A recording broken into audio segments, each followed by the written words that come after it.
apie ilgai, apie tai galvoju.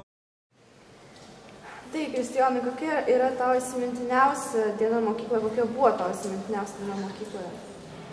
Na, įsimintiniausia diena, ko gero, būtų tokia, kai 9 klasėje, rugsėjo 1 dieną, kada tik pirmą kartą atvykau į šį kiemelį ir visi pirmokai, antrokai, visus klasės buvo susirinkę ir buvo liepta ateiti visiems su švarkais.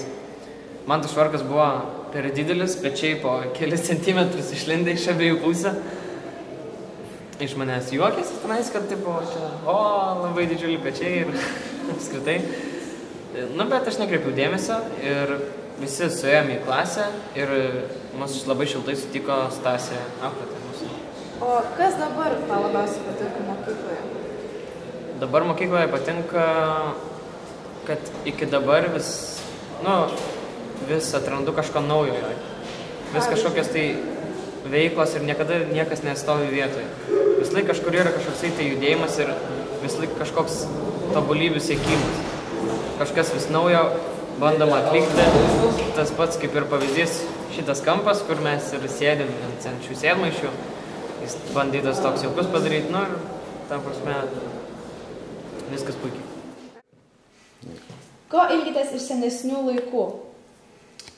Džiaugdamasi šių dienų muzikantais, aš labai prisimenu gražiai ir ilgiuosi tų moksleivių, su kuriais daug teko pagroti gražios muzikos, daug gražių koncertų, dainų švenčių, išvykų.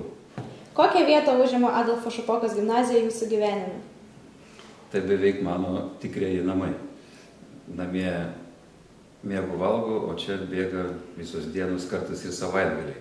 Tai kad čia labai man reikšminga šita įstaiga. Na ir pabaigai pasakykite palinkėjimą ateinančiams kartoms.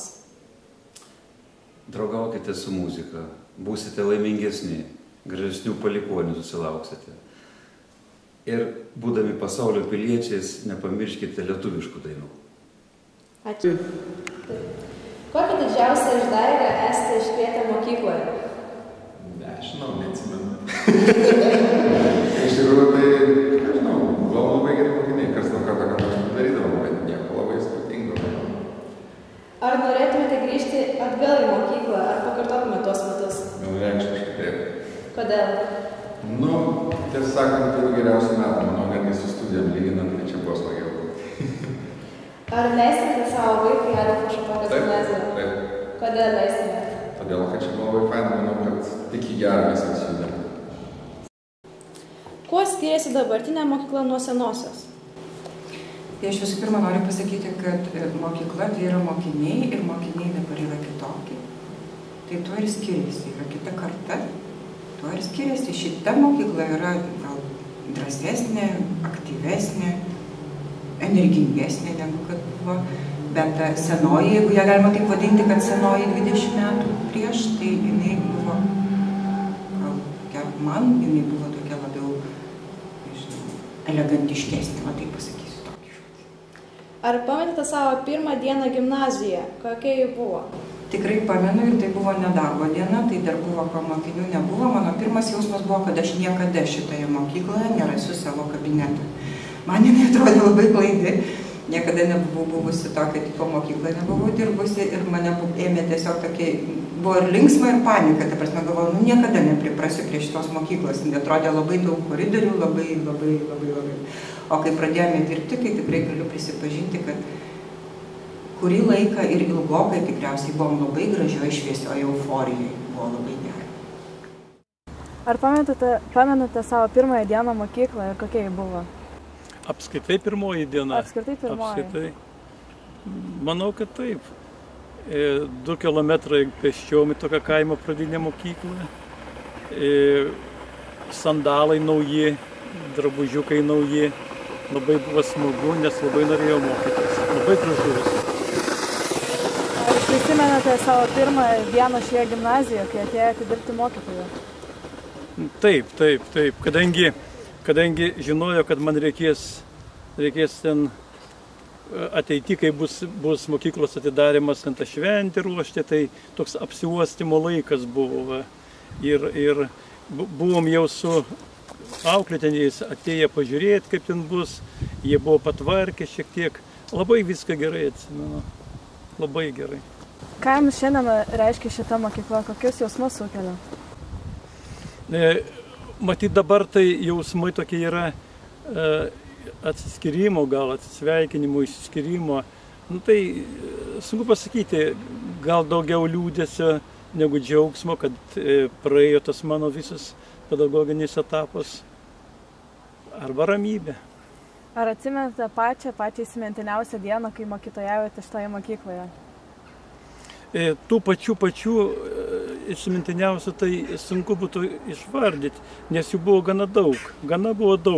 Aš tai galėčiau pasakyti, su kuo galbūt susijusios tos dienos buvo. Tai su kai kuriomis pamokomis, kai ten parepetuodavom kartais, kad būtų gražesnis, arba renginiai. Ir jeigu jausdavo, kad ten pamoka bus įdomesnė, ten vaidins kažką mokiniai, ten kažką deklamuos, kažkoks renginys bus gražus, tada taip. Ką reiškia būti šapokiečiu? Šapokiečiu būti reiškia ne tik tai baigti mūsų gimnaziją, baigti ją gerais pažymiais, baigti padarius tikrai daug naudingų dalykų mūsų gimnazijai bei Utenai, bet ir jos vardą visada nešiotis kartu su savimi, nebūtinai mūsų mieste, bet ir užsienyje ir ten, kur tęsime savo gyvenimą. Kokias vertybės išugdė Adolfo Šapokos gimnazija? Iš tiesų, iš mūsų gimnazija išugdė tiek daug vertybių, kad negalėčiau išskirti kažkurios vienos, bet tai yra pradedant discipliną, gerų mokymosi ir baigiant kūrybiškumu ir savo idėjų plėtojimu. Ar dažnai užsuki į mokyklą ar aplankai senus mokytojus? Kai tik leidžia laikas ir būnu Lietuvoje, tai niekuomet stengiuosi mūsų mokyklos, mūsų mokytojų nepamiršti ir tik radęs minutę visada užlėkiu į gimnaziją. Kokia yra įsimintiniausia diena šioje mokykloje? Įsimintiniausia? Tai ko gero tai ir būtų ta pirmoji diena, nes mane 1995 metais paskyrė šitos mokyklos statybos dar direktoriumi.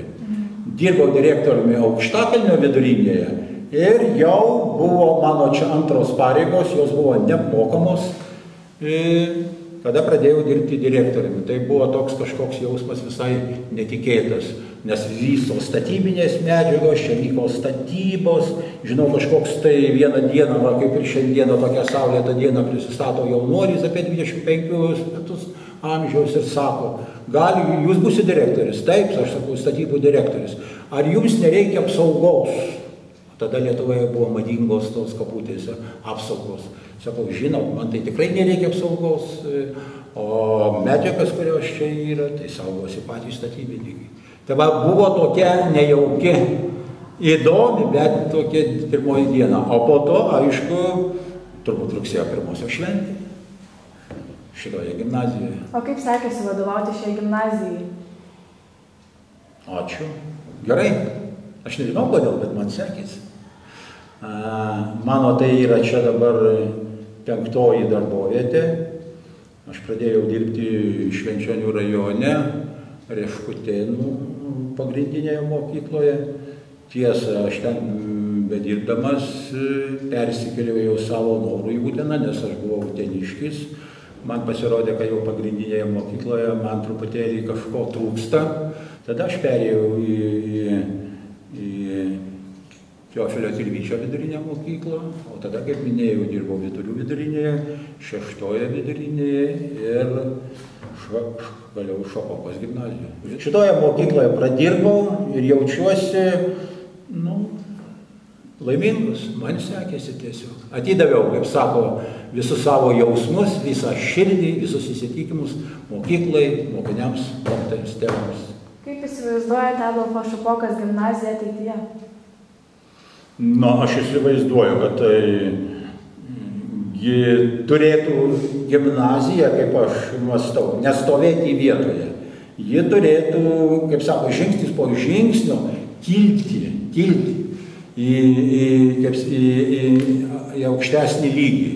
Man labai norisi, kad gimnazijoje būtų ir tikiu, kad bus dar aukštesnė mokymo kokybė. Tikiu, kad bus išlaikytas savitas gimnazijos įvaizdis, veidas. Tikiu, kad bus ruošiama naujesnė, geresnė, dar mokinių netgi karta susijusi su technologijomis, ko šiandieną mūsų valstybėje reikia. Taip kad ir tikiu, kad išliks kaip ir dabar lyderė, ne tik Utenoje, bet lyderė bus ir Lietuvoje.